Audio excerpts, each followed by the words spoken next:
Hi everyone, I'm Caitlin James from Scalp Micropigmentation Australia, and welcome to another 5 minutes fast fact on Scalp Micropigmentation, the Pro Artist series, where we're interviewing some amazing scalp micropigmentation artists from around the world and getting their tips and tricks on how you can get the best out of your scalp micropigmentation transformation.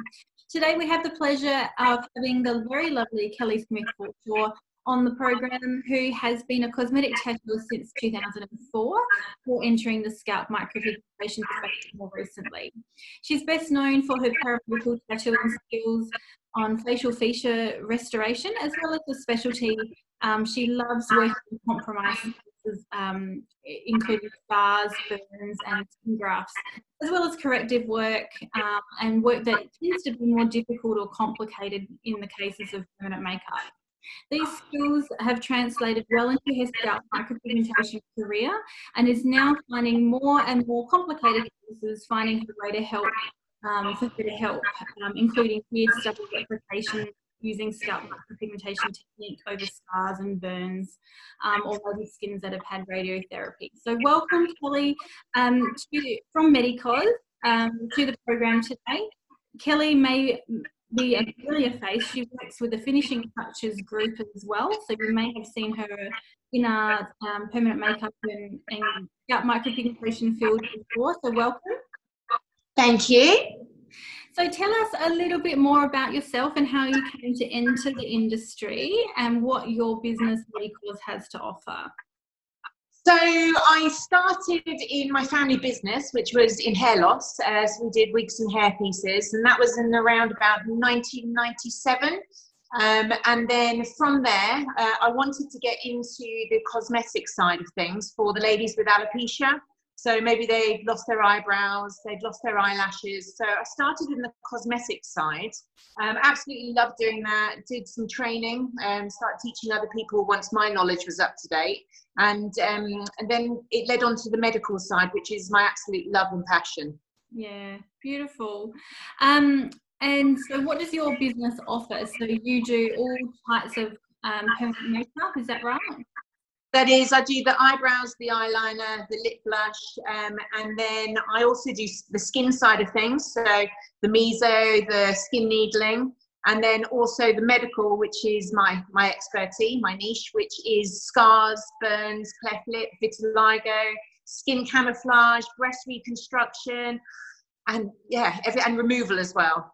Mm-hmm. Yeah, brilliant. So let's have a more of an in-depth talk today about complicated cases. So this being a real passionate area for yourself, help us with some tricky questions. So perhaps the client has had, say, radiotherapy to maybe treat saliva gland cancer or something of that nature. In an area, to the beard area, perhaps they may have lost some hair to the beard. What are the considerations for a client that has had that type of treatment before if they're looking into having beard follicle replication? Well, if they're thinking of having the beard follicle replication, then they need to, first of all, we need to discuss obviously how long have the scars been there, how long since the surgery, if they've had surgery, or since the accident. That's obviously something to think about before having it done. Also, when you're dealing with the skin on the face, it's totally different than dealing with on the scalp. So it's a lot thinner, it's a lot finer. So the first thing to consider is prepping of your canvas in various different ways, which I can tell you about if you like, of what I'd recommend before beginning. Yeah, yeah.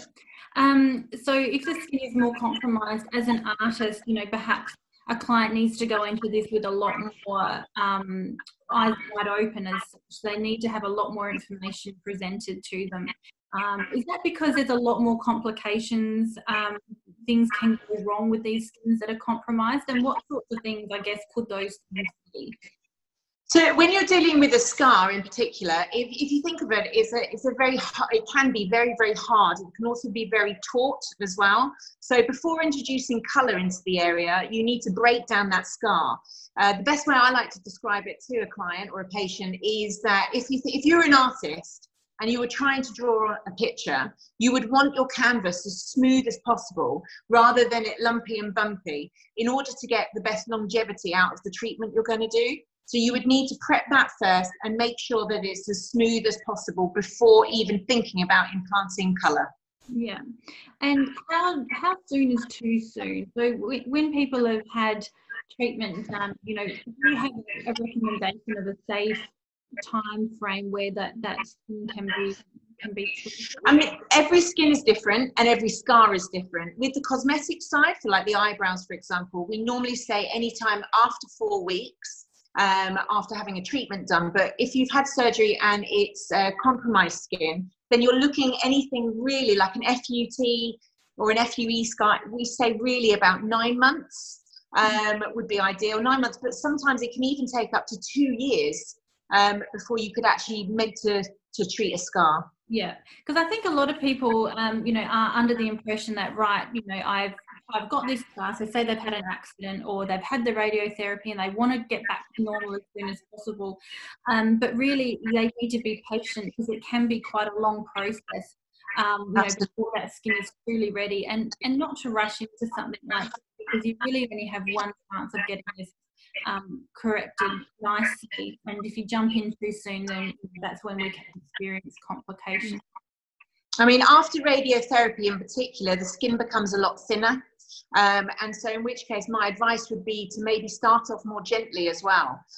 Possibly look at a softer machine that's being used. Also maybe use pigments rather than ink, maybe to start off, because when you've had radiotherapy, the skin tends to throw out quite a lot of a cool hue, a little bit bluey in tone. So you want to make sure that you're gently implanting into it, not going too deep, so that you don't get too much of a blue hue.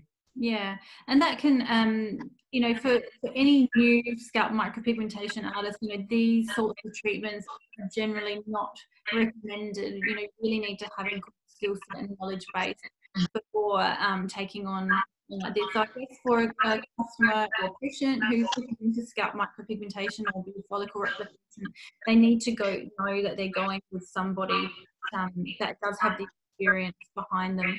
Yeah. Yeah, it's a totally different ball game. Sorry, it's a totally different ball game from doing the scalp that it is to doing the skin on the face. Yeah, yeah. So say if you're treating a skin graft to, say, the moustache area, due to, you know, either or even on the scalp, you know, if they've had a mole removed or a skin cancer removed, how can scalp micropigmentation help an area that's missing those follicles? Just explain to clients, you know, that may have had that sort of treatment. How can SMP help them? So what you're doing with any kind of medical side of it, going in with the SMP, is you're wanting to give the illusion of something. So you're wanting to obviously give the illusion that the area has stubble onto the face, or kind of mimic down. So you're not seeing so much of the clear skin or the scar coming through. So you're kind of blending it in, so it draws it away from the eye. Yeah, and I think that can be really comforting for some people, because not only, you know, can it be standing out, you know, maybe there's an area missing hair, but it's a constant reminder to that person as well. And sometimes it's really comforting to have, you know, that camouflaged out, so it's not front of mind for not only the person on, but then not drawing attention from other people as well. Yeah, no, definitely. Yeah. So what are some signs that a client could look for to know if their skin is ready to receive something like the beard follicle replication or the scalp micropigmentation? I mean, there's a few things that you could look into. So to see whether a scar's ready, one of the tips of facially wise that I tend to do to make sure a scar's ready to begin is if you press down on a scar, or press down on your skin in general, what happens is it goes white and then the colour comes back to your skin tone. That shows you that it's got a blood supply and that it's ready to go and that you can treat it if the colour comes straight back. If it doesn't, then if it stays white for a long period of time, then it's not ready. Also, if it's hot to touch, that's a no-no. And then obviously if it's red, very angry and bloody, then it's a definite no-no. You need to stay away until it's ready. Yeah, brilliant.